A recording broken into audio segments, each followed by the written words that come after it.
Are Pokemon games getting easier? This is a question some fans of the franchise have wondered for a while. Some believe they are, others believe they aren't. In this video series, I'm going to be playing through each generation to find out for myself, are Pokemon games getting easier? Today I'm going over Generation 3's Pokémon Emerald. The Generation 3 games changed a lot compared to the previous two generations. These games were the first Pokemon games introduced on the Game Boy Advance, and by doing so they were able to improve the graphics and add a lot more mechanics in different areas than the Game Boy and the Game Boy Color would have been able to handle.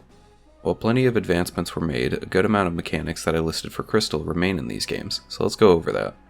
I'm going to list out some of the main mechanics that appear in the game which could make the game easier, harder, or both. For some mechanics that could make the game easier for the player, we have held items. This mechanic makes its return from Generation 2, and even got expanded upon. Generation 3 added more items for a Pokemon to hold with a variety of effects, such as the flute items, more healing items, and more battle-specific items like the Choice Band, which boosts the damage of a physical move and locks the player into only using that move until the Pokemon faints or is switched. Along with held items making a return, so does the EXP share. This item functions similarly to how it did in Generation 2.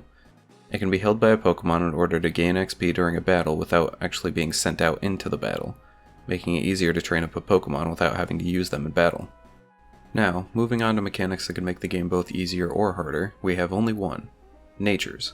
Starting in Generation 3, each Pokemon has a chance to have 1 out of 25 different natures.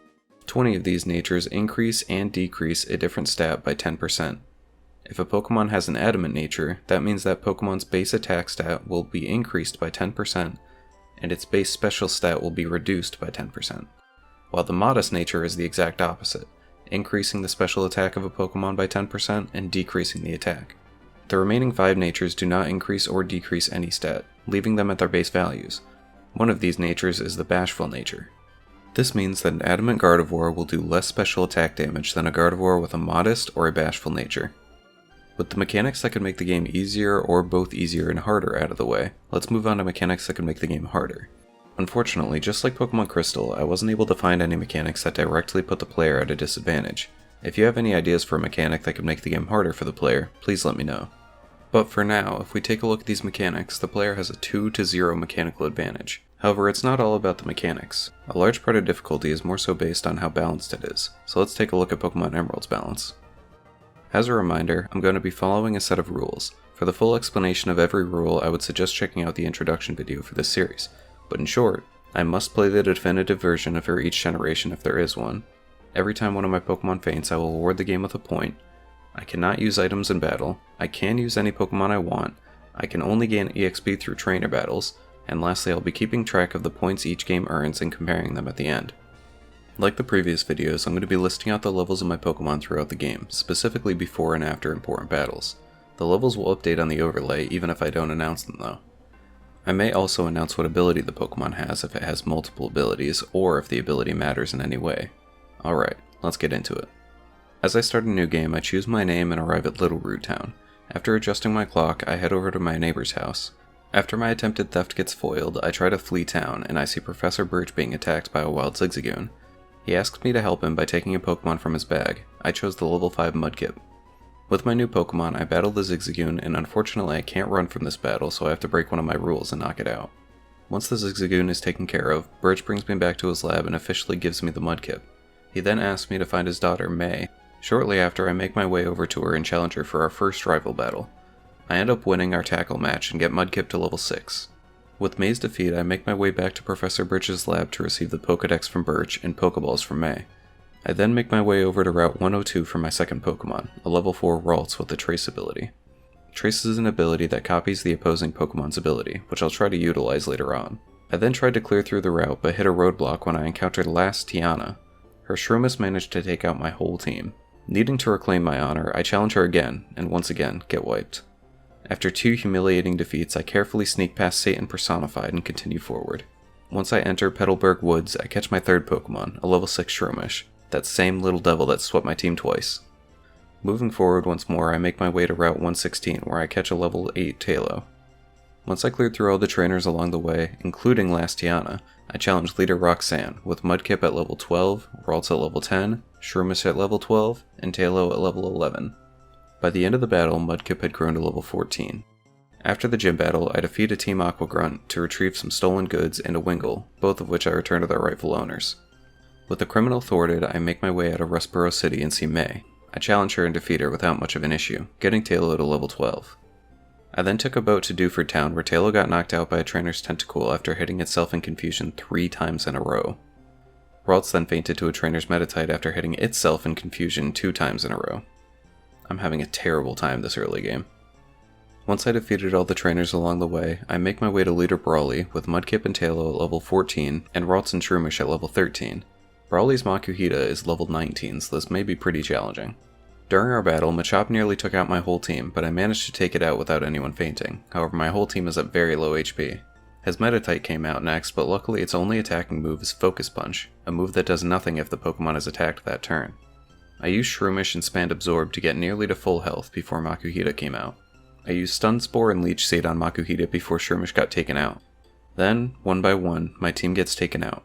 Ralts, Mudkip, and finally Tailo. Looks like I'm gonna have to try again. But wait, what's this? Oh my god, it's Zigzagoon with a steel chair! I send in my HM Slave, a level 3 Zigzagoon, and Leech Seed activates, knocking out the Makuhita and getting Zigzagoon all the way to level 7. Great job, buddy. You know what? I think I'll add you to the oh hey, an Aron. I catch the level 12 Aron with the ability Rockhead, and I add it to my team. Rockhead is an ability that makes it so then the Pokemon doesn't take recoil damage from moves like Takedown. I then make my way deep into Granite Cave and deliver a letter to Stephen Stone, and then make my way all the way back to Rustboro City to obtain the EXP share. With the EXP share, I then continue on to the next gym. Along the way, on Route 103, Aron got knocked out by a trainer's Makuhita during a double battle. I bet Zigzagoon would have been able to knock out the Makuhita. Shortly after, Mudkip grew to level 16 and evolved into Marshtomp. Further along, on Route 110, I encounter the rival, May, and battle her with Ralts now at level 18, Shroomish at level 17, Tailo at level 16, and Aron at level 14. I was able to defeat her without too much trouble, and Tailo got to level 17 by the end of the battle. After a couple more battles with trainers, Ralts got to level 20 and evolved into Kirlia. I then made my way into Mauville City and battled my slightly less official second rival, Wally, with Marshtomp at level 21, Shroomish at 18, Tailo at 19, and Aron at 18. He was an absolute cakewalk as his only Pokemon was a level 16 Ralts. Afterwards, I entered the gym after defeating all the trainers along the way and challenged Leader Watson with Marshtomp now at level 22 and Aron at level 19. It got a little close towards the end of the battle, but I was able to defeat him and get Aron to level 20. With Watson's defeat, I head over to Mount Chimney. Along the way, Shroomish evolved into Breloom at level 23, and shortly after, Tailo evolved into Swallow at level 22. Once I finally arrived at the peak of Mount Chimney, I had gotten Marshtomp to level 27, Kirlia to 23, Swallow to 24, and Aron to 25. I then meet Maxie, the leader of Team Magma, trying to do some nefarious things with the meteorite. I then battle and defeat him without any issue. Once he's defeated, I take the meteorite for myself. I then make my way to Loveridge Town. By the time I had gotten to Leader Flannery, Marshtomp had gotten to level 28, Kirlia, Breloom, and Swallow all got to level 24, and Aron got to level 25. Marshtomp made quick work of her team and gained another level in the process. After the battle, I tracked down and defeat all the trainers that I had missed or couldn't get to at the time before making my way back to Petalburg City to take on Norman's gym. While I made my way through the gym, Breloom got knocked out by a trainer's Swallow. I honestly thought this trainer had a different Pokemon.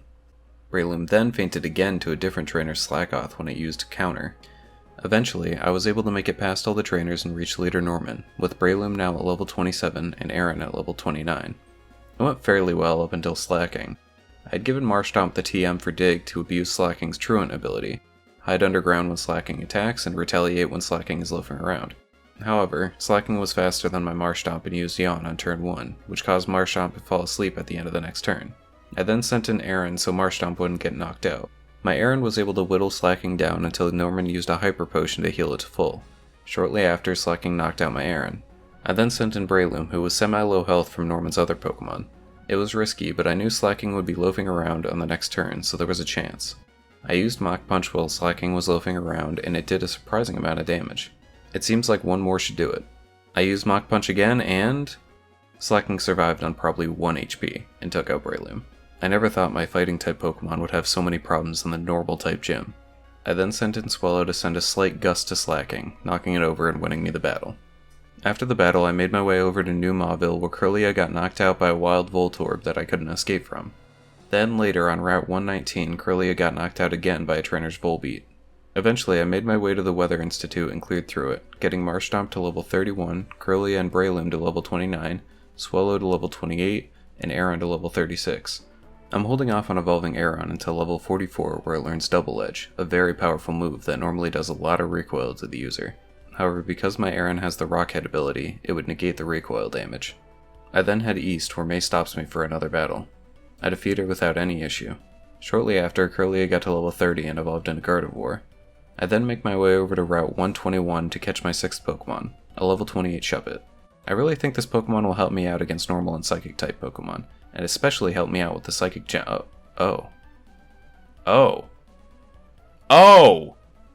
Alright! After Shuppet fainted 3 times within the first 10 minutes of me obtaining it and not gaining a single level after the battles that it did survive, I think I'm gonna replace it with something else. Oh hey, an Absol. That could work. Oh come on! Once I catch the level 27 Absol, I add it to my team and give it 3 of the rare candies that I had found to get it to level 30 in order to better match the levels of the rest of my team.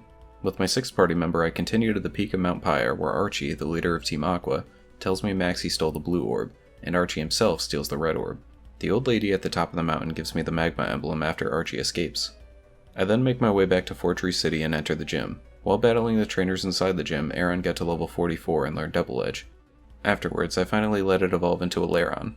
I realized shortly after that there were no more trainers in the area for me to battle before the gym leader, so I went ahead and used my last rare candy and leveled it up to evolve it into an Aggron. With my Marshtomp, Gardevoir, and Absol now at level 32, Breloom and Swellow at level 31, and my new level 45 Aggron, I challenged leader Winona. I was able to defeat her without much of an issue, getting Gardevoir to level 33 in the process.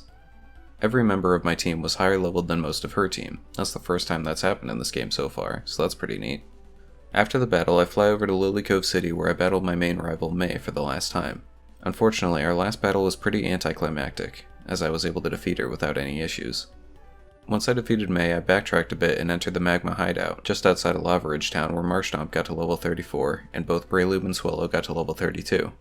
At the end of the hideout, I find Maxie looking into a pool of lava with a Pokemon in it. He then uses the blue orb to control the red Pokemon, and ends up pissing it off. Who would have guessed? Groudon escapes before Maxie and I battle. During our battle, my whole team got taken out one by one by his Crobat due to a mix of bad luck and not having Aggron on my team. I had put Aggron in the PC before coming here in order to make room for a Trapinch that knew the HM move Strength. Obviously that was a mistake, so after my defeat I switch out Swellow for Aggron and battle Maxie again. This time I was able to easily defeat him and get Aggron to level 46 in the process. With Maxie defeated, I head over to Slayport City and watch as Team Aqua steals a submarine. I then quickly make my way to the Aqua hideout just outside of Lily Cove City. By the time I got to the end of the hideout, Gardevoir had gotten to level 34, and I get stopped by a Team Aqua admin. And by the time the battle was over, Archie had escaped in the submarine once again. So now I have 2 dangerous leaders of 2 different criminal organizations on the run. One of them which just angered a legendary Pokemon, and the other is probably on their way to anger another. There's only one thing for me to do. Continue the gym challenge, of course. I make my way over to Moss Deep City and enter the gym. Here my Marshtomp got to level 36 and tried to evolve, however I held off until level 37 where it learned Muddy Water. I then let it evolve into Swampert. Shortly after, Swellow got knocked out by a trainer's Wobbuffet when it used Destiny Bond after I had used Fly. By the time I got to the leaders Tate and Liza, I had defeated most of the trainers in the surrounding area, getting Gardevoir to level 36, Breloom and Swellow to level 34, Aggron to 48, and Absol to 33. During our battle, Gardevoir got knocked out on turn 1 by Cladle's Earthquake. Swellow then got taken out by Xatu's Psychic on the first turn that I sent it in. Shortly after, Breloom got knocked out by the pair's Lunatone, and Aggron got knocked out by Cladle's Earthquake. By the time I had defeated the pair's first 2 Pokemon, I only had Swampert and Absol left, both at low HP. Tate and Liza, Solrock, and Lunatone were able to take out my Swampert and Absol in the next 2 turns. With that defeat, I go back on the water routes and battle every trainer that I may have skipped or missed. By the time I was done, Swampert and Gardevoir had gotten to level 38, Breloom to 36, and Absol to 36. I then challenged Tate and Liza again. On this attempt, I used Gardevoir's Trace ability to copy Cladle's Levitate so it wouldn't be affected by Earthquake. This helped out a good amount with taking out Claydol, but Xatu was able to set up Sunny Day and take out my Swellow. Shortly after, Solrock took out my Breloom after I switched it in, thinking Solrock would use Solar Beam. Instead it used Flamethrower. However, after that I was able to take out Solrock, Xatu, and Lunatone without any more casualties, winning the battle. After the gym battle, I noticed Team Magma is raiding the Space Center, so I go in to intervene, getting Breloom to level 37 and Swellow to level 35 in the process. I made my way all the way to Maxie, who has an admin with him. They challenged me to a double battle, but instead of letting me battle them alone, Steven Stone joins me, so I'm only able to bring 3 of my Pokemon. Because I wasn't expecting this, my 3 Pokemon were all knocked out by Maxie's Crobat. My second attempt went a lot smoother. I just spammed Surf on Swampert to take out all the admin's Pokemon and all of Maxie's until Crobat came out. Then I just used 2 Ice Beams on it to take it out for the win, getting Swampert to level 40 by the end of the battle. After Team Magma flees once again, I make my way over to the seafloor cavern to stop Team Aqua. By the time I got to the area where Kyogre is resting, Gardevoir had gotten to level 39 and Breloom had gotten to level 38. Archie then walks in and battles me. Once I defeat him, he then uses the red orb on the blue Pokemon, making the same stupid mistake that Maxie did. So guess what happens? Kyogre gets angry and escapes. I quickly fly over to Zootopolis City where Groudon and Kyogre clash with the intensity of 2 action figures being smacked together. In order to quell the extreme fury of these 2 collectible figurines, I need to scale Sky Pillar and get Rayquaza to stop them. After I encounter Rayquaza, it flies away. I then return to Zootopolis to watch as the Holy Spirit flies down from the heavens to tell Kyogre and Groudon, go to your rooms. Once all the excitement is over with, I'm able to challenge the 8th gym. By the time I got to Leader Juan, Gardevoir had gotten to level 40 and Breloom got to 41. During our battle, my whole team got knocked out by his Kingdra after it set up a few double teams, my Gardevoir got paralyzed, and Aggron got frozen. On my second attempt, I was able to get to Kingdra without Gardevoir being paralyzed. Unfortunately, Kingdra used double team on the first turn, then again after using Rest to heal itself. I then had terrible luck with accuracy, missing 5 times with Psychic. I also had really bad luck with damage ranges. For any of you that don't know, most attacks have a random range of damage that they can do. Each time a move is used, there is a chance for it to do slightly more or less damage than it would do on average. Normally this mechanic isn't too noticeable, but in this battle it definitely was. Psychic has the potential to 2-shot Kingdra, but every time I was able to get 2 hits off, it always gave me a low damage range on at least one of those hits, allowing Kingdra to survive a few times at low HP. Just to add insult to injury, Gardevoir got frozen. From there, everyone on my team got knocked out by Kingdra. On attempt 3, I decided to teach Aggron the Toxic TM. When I got to the Kingdra again, I was able to land a Toxic after Kingdra had used 2 double teams. From there I used Protect on Aggron a few times and switched into Swampert to stall out the Kingdra. Eventually it fainted and I was able to easily take out Juan's Wishcash, winning the battle without any more casualties. With all 8 badges, I begin my way through Victory Road when I get stopped by my second rival, Wally. At this point, my Breloom had gotten to level 42 and Swellow got to level 36. He actually has a full team of 6 this time and their levels are more appropriate, however I was still able to defeat him without much of an issue. During the battle, Swampert and Absol both got to level 41 and 37 respectively. Suddenly, disaster struck. Somehow I managed to not record or lose a large chunk of footage, similar to the last attempt against Red and Pokemon Crystal. However, this time is kind of the opposite. I have footage from my final attempts for the Pokemon League, but I don't have the footage of my previous attempts. I have no idea how this managed to happen again. Hopefully it doesn't happen in the future. Did I just say hopey? At least I arguably have the more important footage, so while I play my 5th attempt at the Pokemon League, I'll quickly go over everything that happened between my Wally battle and now. As I said in the last video, I believe in full transparency, especially in regards to a video series like this, so I hope you all believe me when I go through all the times my Pokemon got knocked out. Still in Victory Road, Absol got knocked out by a trainer's Cacturne, Breloom fainted to an incredibly fast Wild Golbat, Breloom then fainted to a trainer's Slacking, Swampert fainted to a trainer's Gardevoir, and both Absol and Gardevoir got knocked out by a trainer's Slacking. By the time I was ready to take on the Elite Four, my team was comprised of Swampert at level 41 holding the Nevermelt Ice with Ice Beam, Dive, Earthquake, and Waterfall, Gardevoir at level 46 holding the Magnet with Thunderbolt, Psychic, Calm Mind, and Flash, Breloom at level 43 holding the Miracle Seed with Giga Drain, Bulk Up, Sky Uppercut, and Mach Punch, Swellow at level 36 holding the Silk Scarf with Fly, Facade, Double Team, and Steel Wing, Aggron at level 49 holding the Lax Incense with Toxic, Protect, Surf, and Double Edge, and Absol at level 42 holding the King's Rock with Shadow Ball, Aerial Ace, Bite, and Swords Dance. On my first attempt, I beat Sydney without anyone fainting. Phoebe was able to knock out Absol, Aggron, and Breloom, and Glacia managed to knock out my whole team. On attempt 2, Absol and Swellow both fainted due to confusion while battling Sydney, and my whole team got knocked out by Phoebe. On attempt 3, I beat Sydney without anyone fainting, but Phoebe took out my whole team again. On attempt 4, I once again beat Sydney without anyone fainting. Phoebe knocked out Absol and Gardevoir, Glacia knocked out my whole team except for Gardevoir this time, and Drake also managed to knock out everyone except for Gardevoir, but unfortunately Champion Wallace was able to take out my whole team. And attempt 5 is the one that you're currently watching. I was able to beat Sydney without anyone fainting like most of my previous attempts. Phoebe knocked out my Breloom and Swampert, and Glacia ended up knocking out my whole team. With that failed attempt, I am now allowed to activate a clause for one of my rules and grind on wild Pokemon in order to get all my Pokemon to level 55, the same level as Drake's Salamence. This clause is specified in the introduction video of this series, so go check out that video if you aren't sure what this is. I struggled for a bit trying to figure out whether or not to count this as 5 failed attempts against the Elite Four, as in attempt 4 I passed the Elite Four and got to the Champion. However, I eventually came to the conclusion that the Champion counts as both the Elite Four and the Champion when it comes to my 5 attempts. I decided this for a few reasons. First off, the Pokemon League is a gauntlet, meaning you can't leave between battles, so even though I beat the Elite Four, I have to rematch them again if I want to challenge the Champion. Another more simple reason is that level 55 is still lower than Wallace's whole team aside from his Tentacruel, which is level 55 itself. So, after all that, I began raising my team's levels to 55. While training, Absol got knocked out by Wild Golbat. I quickly realized Swellow's level was just too low for me to comfortably grind it to level 55, and it's not super useful against the League. I decided to go ahead and go back to Skypillar and catch the level 70 Rayquaza to replace Swellow. I really wanted to use Swellow due to its ability, but it just wasn't working out. While trying to catch Rayquaza, it nearly knocked out my Aggron. I was trying to save the Master Ball just in case I wanted to catch something later, but I just couldn't risk it anymore. With the level 70 Rayquaza on my team and the rest at level 55, I tried the Elite Four again with Aggron holding the Silk Scarf, Rayquaza holding the Lax Incense, and Absol now with the move Perish Song, which it learned during training. Like my previous videos, I won't be announcing my team's levels between each battle, but the levels will update on the overlay. I was able to defeat Sydney without even taking damage. During Phoebe's battle, Aggron nearly got taken out, but managed to survive and beat her without any other issues. I was able to defeat Glacia with a few close calls, but no casualties. And lastly, my battle with Drake went smoothly. I then make my way to the champion Wallace for the second time. Let's see if I can do this without any more losses. My Gardevoir was able to quickly knock out his Wailord and Tentacruel, two-shotting both of them. Rayquaza was able to one-shot his Ludicolo. When his Milotic came out, I sent in Breloom. I then switched out into Aggron, predicting he would either use Ice Beam or Toxic. Milotic used Toxic as Aggron came in. Because Aggron is a Steel type, it did nothing. I then decided to stay in with Aggron and try to use Toxic on Milotic.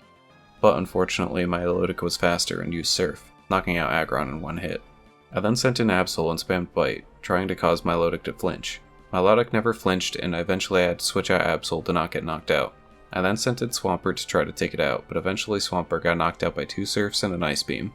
However, I was able to get Milotic's health low enough for Gardevoir to take it out with a Thunderbolt. Wishcash came out next, who was an easy defeat for Breloom. Wallace's last Pokemon is Gyarados, who Gardevoir was able to knock out with 1 Thunderbolt, winning the battle. With Wallace's defeat, I'm able to enter the Hall of Fame as the new champion and the credits roll. We've reached the end of the main game, but there are still a few things to do in the post-game. In Pokemon Emerald, you're able to rematch all the gym leaders and Wally. Their teams get progressively more powerful the first few times they're rematched. Unfortunately, it seems like these rematches are random for when they can happen. The gym leaders have to call the player in order for the rematch to become available, and Wally needs to be checked every now and again to see if he's ready for another rematch. I'm gonna attempt to rematch all the gym leaders and Wally as many times as I can, and after that there's just one final boss. As the credits end, I start up the game again and spawn in my room. I then made my way back to Victory Road to rematch Wally for the first time. I was able to one-shot all of his Pokemon, easily beating him. Shortly after, I noticed he was ready for another rematch, so I battle him and defeat him quickly once more. Leader Watson then contacted me for a rematch, so I flew over to Mauville City for our battle, which ended pretty much right when it started. The first couple of rematches are always going to be a cakewalk. To waste some time between rematches, I finished off the Trick House on Route 110. Once I had finished, I went back to Victory Road for my 3rd rematch with Wally, still defeating him without issue.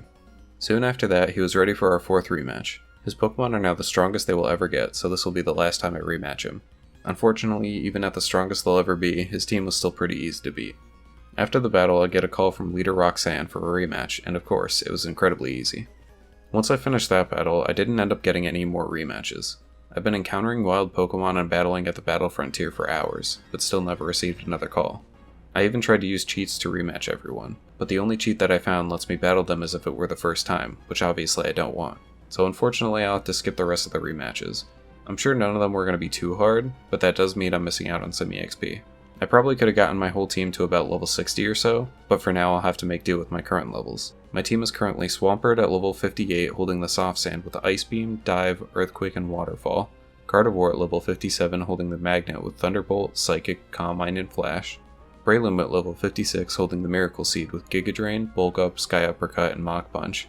Aggron at level 56 holding the Silk Scarf with Toxic, Protect, Surf, and Double Edge. Absol at level 57 holding the Black Glasses with Shadow Ball, Aerial Ace, Bite, and Perish Song. And Rayquaza at level 70 holding the Lax Incense with Fly, Rest, Extreme Speed, and Outrage.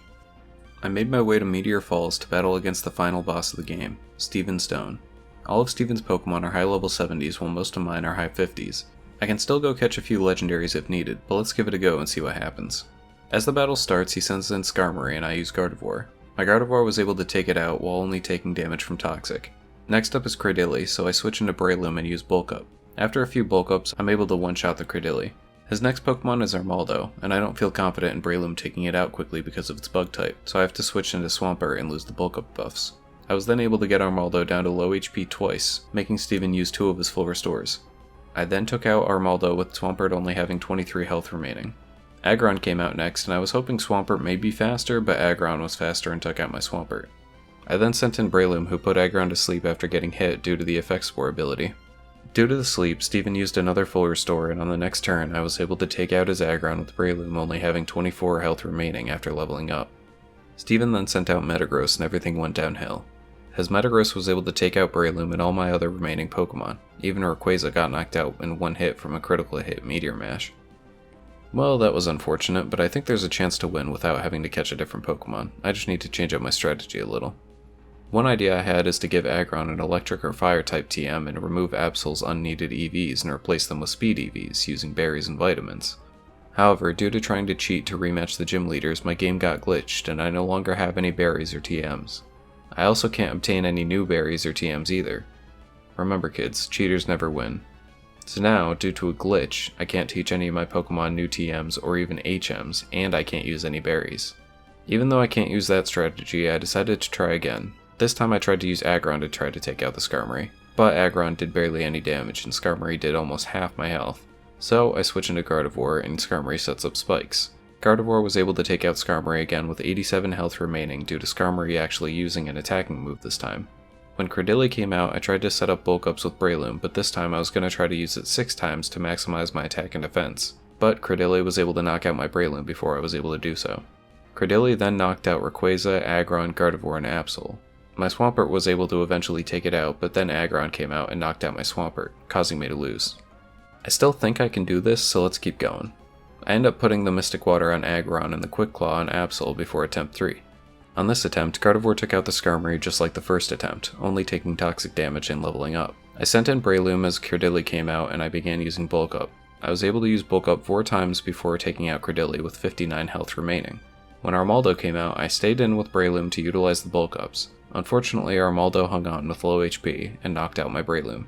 After Steven healed up Armaldo, it took out Aggron and Rayquaza before Swampert was able to take it out and level up. From there, Steven's Aggron knocked out Swampert and Absol. Gardevoir was able to defeat the Aggron but was left with only 9 HP due to toxic damage and Aggron using Solar Beam, so on the next turn Metagross took Gardevoir out. Another loss. I got so close with Breloom. I really think this can work if I max out my Bulk Ups. Before attempt 4 I gave the leftovers to Breloom to hopefully survive longer while using Bulk Up. On this attempt the beginning went similar to how it always has. Gardevoir took out Skarmory, surviving on 89 health. When Cradily came out, I again sent out Breloom and began using Bulk Up. I was able to use 6 Bulk Ups this time, maxing out Breloom's attack and defense before one-shotting Cradily. Armaldo came out next and I was able to one-shot it this time. Next came Metagross. It's a Psychic and Steel type, but I may be able to... Oh. I sent in Gardevoir next, who managed to get Metagross to about 1/4 HP before it took out my Gardevoir and healed itself with a Citrus Berry. Metagross then took out Rayquaza after I got it to red HP. I sent in Swampert and Steven used a full restore on the next turn as I used Earthquake. I then used Earthquake again after Metagross used Psychic, bringing Swampert below half health. Metagross was left with low health again, so Steven healed it once more as I, again, used Earthquake. On the next turn, Metagross finally knocked out my Swampert. From there, Metagross also knocked out Absol and Aggron, losing me the battle. Alright, I give up. I'm done being stubborn. I take a quick break from losing and head out to go catch Kyogre and Groudon. I decide to replace Absol and Rayquaza as they aren't much help in this battle. I then gave Kyogre the Mystic Water and Groudon the Soft Sand, and gave Swampert the Never Melt Ice before my 5th attempt. Gardevoir took out Skarmory like normal, and I was able to max out Bulk Ups on Breloom again to take out Cradily and Armaldo. When Metagross came out, I sent out Groudon. I landed my first Fire Blast, but Metagross survived at low HP. Luckily, its citrus berry healed it just enough to where Steven wouldn't use a full restore on it. Groudon then missed 2 more Fire Blasts before getting knocked out. Great. At least Metagross's health was low enough for my Swampert to knock it out. Aggron came out next, but my Breloom made short work of it. Lastly, Steven sent out his Claydol. I haven't gotten to his Claydol on any other attempt. I stayed in with Breloom and spammed Giga Drain. However, Breloom has really low special attack, so it didn't do a huge amount of damage. Eventually, my Giga Drain ran out of PP, so I switched into Kyogre as Claydol used Light Screen. All it took was 1 Hydro Pump from Kyogre to take out the rest of Claydol's health, winning me the battle. I finally beat Steven, and all it took was both Groudon and Kyogre. I probably should have just done that from the start. But this marks the end of the postgame and the end of my playthrough of Pokémon Emerald. This game had a fair share of challenges. Admittedly, a decent amount of the points that the game got were from my own mistakes, however I feel as though this game deserves the score that it got. Speaking of which, how did I do? If we take a look at my scores here, the game received 114 points during the main game and 25 points during the postgame to equal out to 139 points.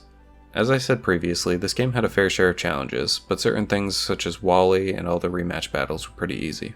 Throughout most of the game, I was at a level disadvantage when it came to the gym leaders, Pokemon League, and Steven, which was nice. I actually had to come up with some strategies in order to beat them. Now let's see where the game obtained points.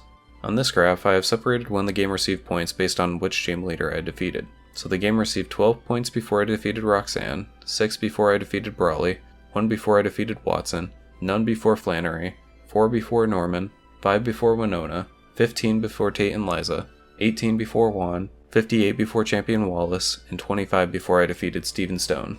Taking a look at this next graph, I have mapped out who specifically obtained the points. The categories for this are Wild Pokemon, Trainers, the Rivals, the Evil Team Admin or Leader, Gym Leaders, the Elite Four, the Champion, and Steven.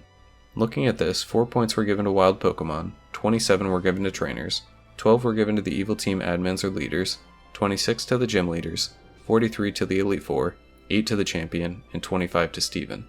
Losing 5 times during the Pokemon League really hurt this score, since I had to battle 5 different trainers, possibly having 1 or more of my Pokemon getting knocked out by multiple trainers before I fully lost. Now, with these scores, how does Emerald compare to the other games? Keep watching to find out. I've got 6 more games to go through before I can fully compare. Feel free to check out the previous video if you haven't already, and be sure to watch the next video where I'll be going over Pokemon Platinum. Thanks for watching. I hope to see you again soon.